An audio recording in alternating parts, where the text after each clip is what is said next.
মানুষ বড়ই অদ্ভুত, যে চলে যায় তাকে বেশি মূল্য দেয়, আর যে শত অবহেলা পেয়েও থেকে যেতে চায় তাকে মূল্য দেয় না। কাউকে অতিরিক্ত মূল্য দিয়ে তার কাছে নিজেকে সস্তা করে ফেলো না। নিজের মূল্যটা ধরে রাখার জন্য হলেও কখনো কখনো কঠোর হওয়া খুব দরকার, কারণ সবাই অতিরিক্ত মূল্য পাওয়ার মর্যাদা বোঝে না।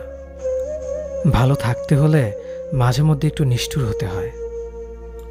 যে তোমার বিশ্বাস ভেঙেছে তাকে তুমি ধন্যবাদ দাও, কারণ সে তোমার চোখে আঙুল দিয়ে দেখিয়ে দিয়েছে সবাই বিশ্বাসের যোগ্য না। স্বার্থপর মানুষগুলো সফল হতে পারলেও সুখী হতে পারে না।